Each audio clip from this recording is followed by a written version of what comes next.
রূপের অন্ধকারে অন্ধ এক বিশাল ময়ূর যখন তীব্র শীতে ক্ষিধার জ্বালায় মরতে বসল, তখন কার কাছ থেকে হাত পাততে হলো তাকে। এক উচকে পিঁপড়ের বুদ্ধি কীভাবে বদলে দিল ময়ূরের জীবন, তা জানতে হলে শেষ পর্যন্ত শুনুন। হ্যালো বন্ধুরা, আজকের গল্পের নাম ময়ূর এবং চালাক পিঁপড়ের গল্প। ভারতের এক নদীর ধারে এক বিশাল বটগাছের নিচে বাস করত একদল লাল পিঁপড়ে। আর তাদের মধ্যে সবচেয়ে বুদ্ধিমান ও পরিশ্রমী ছিল চিন্টু। চিন্টু ছিল আকারে ছোট, কিন্তু তার কাজের গতি ছিল দেখার মতো।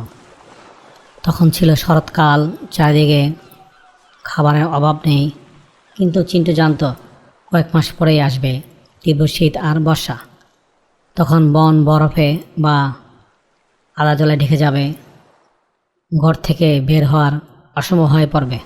তাই চিন্টু আর তার দলবল প্রতিদিন সকাল থেকে সন্ধ্যা পর্যন্ত হাড় ভাঙা খাটুনি খেটে গুদামে খাবার জমা করছিল। কেউ চালের দানা, কেউ গমের টুকরো, আবার কেউ শুকনো ফলের অংশ পিঠে করে বয়ে নিয়ে যাচ্ছিল।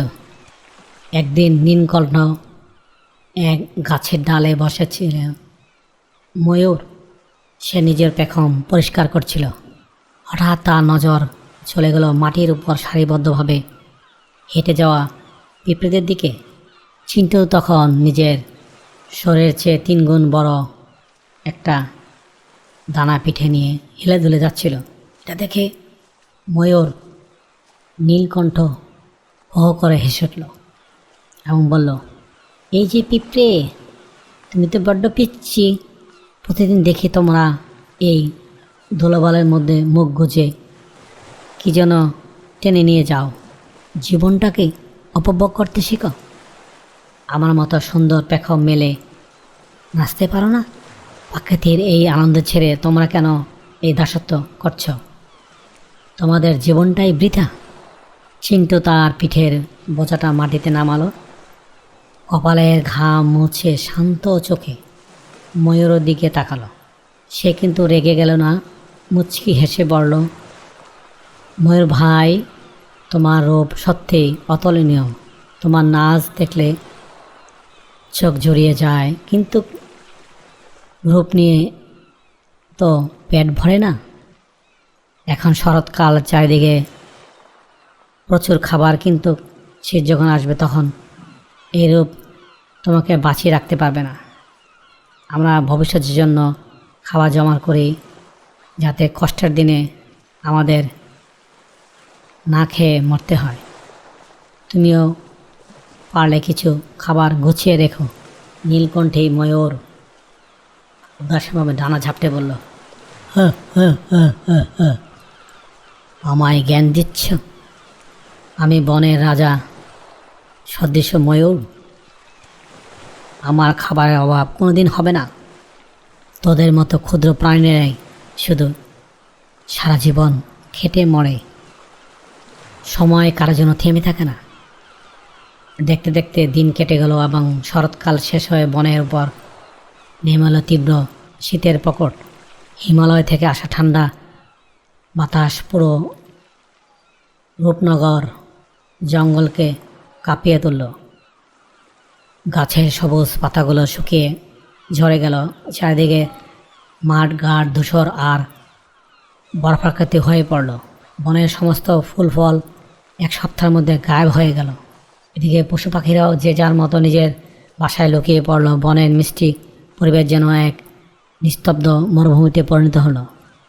এদিকে পিঁপড়েদের টিভিতে ছিল উল্টো চিত্র। চিন্টু তার দলের তৈরি মাটির নিচে গুদামটি ছিল একদম উষ্ণ আর আরামদায়ক।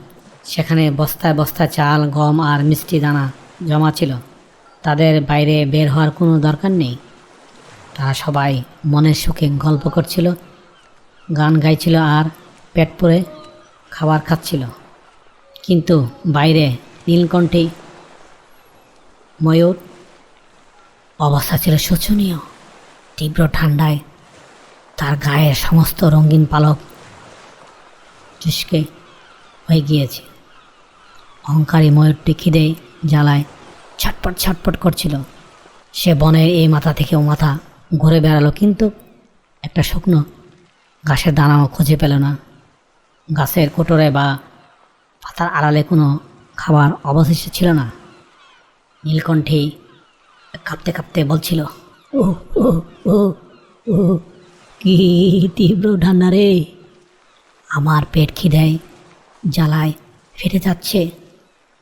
রূপ দিয়ে তো আর পেট ভরে না। পিঁপড়েটা তো ঠিকই বলেছিল। ও অহংকারের অন্ধ হয়ে আমি একটা দানাও জমিয়ে রাখিনি। হায় গড, এখন আমার কি হবে? এভাবে চললে তো আমি আর দুদিনের বেশি বাঁচব না। খিদের জ্বালায় সহ্য করতে না পেরে অবশেষে নীলকণ্ঠী সমস্ত অহংকার ধুলোয় মিশে গেল। তার মনে পড়ল সেই ছোট্ট পিঁপড়ে চিন্টুর কথা। সে ভাবল, এখন একমাত্র ওরাই আমাকে বাঁচাতে পারে, কিন্তু আমি তো ওদের বড্ড অপমান করেছিলাম। ওরা কি আমাকে সাহায্য করবে? কিন্তু যান বাঁচানোটা তাই এখন প্রধান কাজ।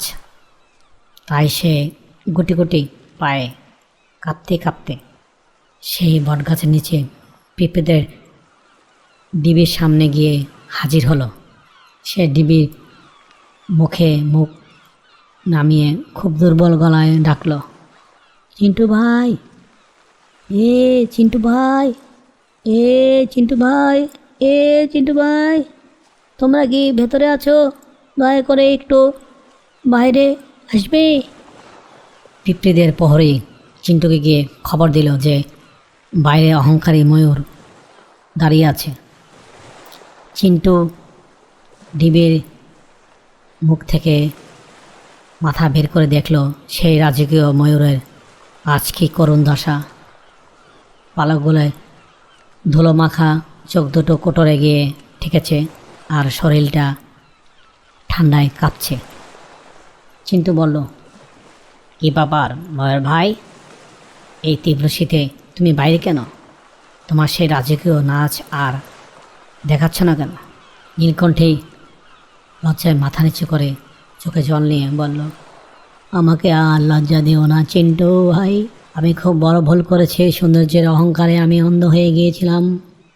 তোমাদের পরিশ্রমকে আমি উপহাস করেছিলাম, কিন্তু আজ বুঝতে পারছি দূরদর্শিতা আর পরিশ্রমের মূল্য কতখানি। 3 দিন ধরে আমি কিছুই খাইনি। দয়া করে আমাকে অল্প কিছু খাবারের দানা দাও, না হলে আমি হয়তো আজই মারা যাব।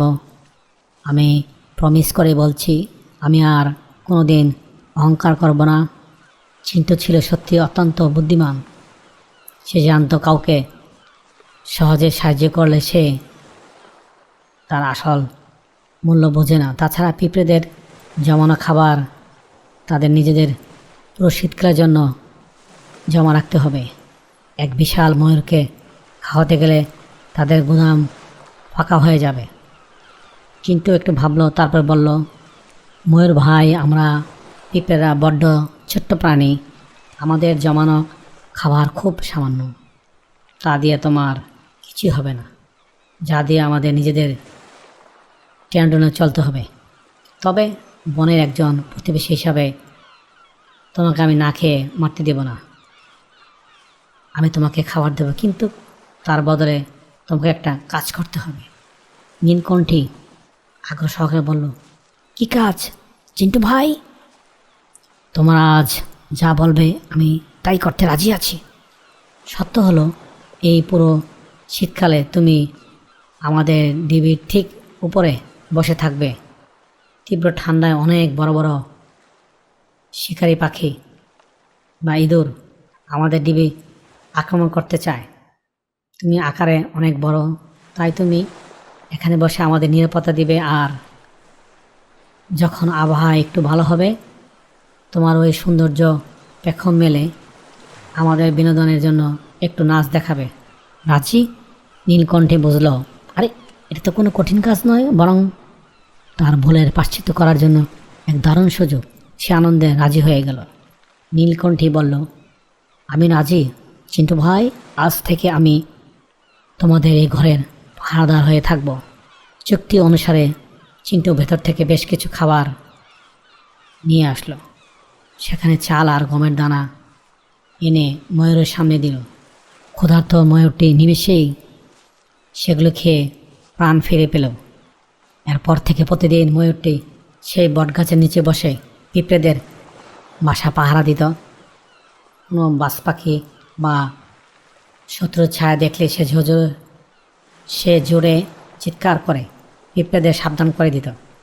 আর মাঝে মাঝে যখন মেঘলা আকাশ হতো বা ঠান্ডা একটু কমতো, সে পিঁপড়েদের আনন্দ দিত।